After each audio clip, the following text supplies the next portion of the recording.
This dam that is causing this menace in Nigeria is a Cameroonian dam that is called Legdo.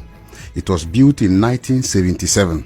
Okay, and there is an agreement they had with Nigeria when they were building this dam that Nigeria is also going to build a counterpart dam that is called Dancing Hausa Dam.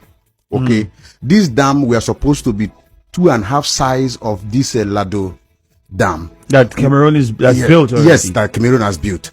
Now, this dam that was supposed to be built by Nigerian government, we are supposed to be the one and cushioning effect dam of the one that Cameroon has. And now this Cameroonian dam provides irrigation to at least over close to 15,000 irrigation farm.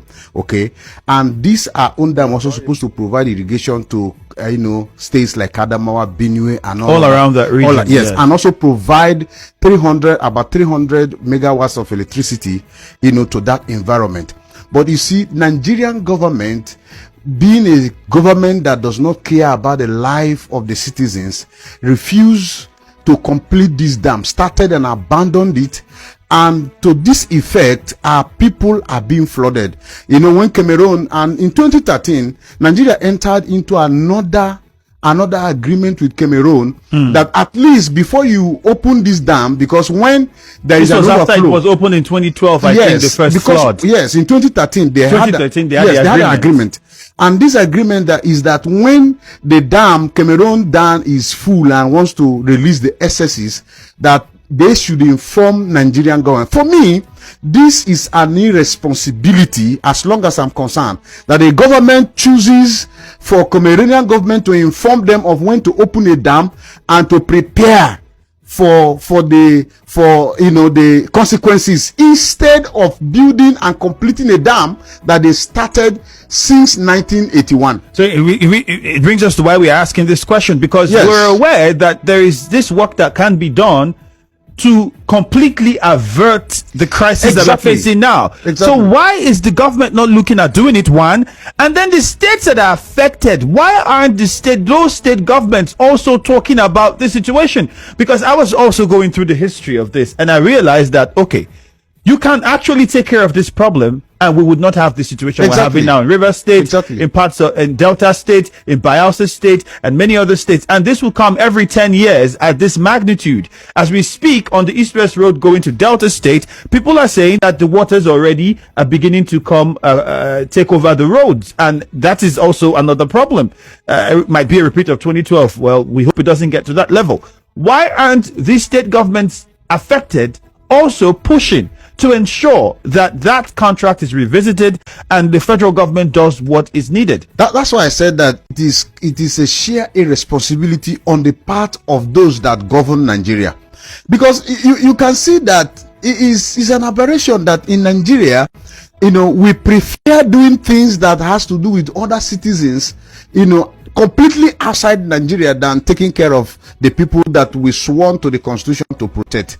Okay, I think that all the states that are involved, the northern states and the southern states, and even in the middle belt, especially the Benue State, now it's taking over. The water is released, it passes through River Benue. Exactly. Okay, so it's a responsibility on the part of government. I am thinking that now government should be talking about how to complete that dam, instead of talking about relief material. Did you watch in Anambra State, you see people dying? Did you watch and see in Benue people died? As I speak to you, the entire Edema has been cut off. I can't go to my village.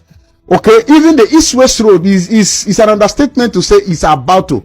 A part of East-West Road has already been cut off already. Okay, now if I'm going to my village now, I get to a point, Ikri Road has been cut off.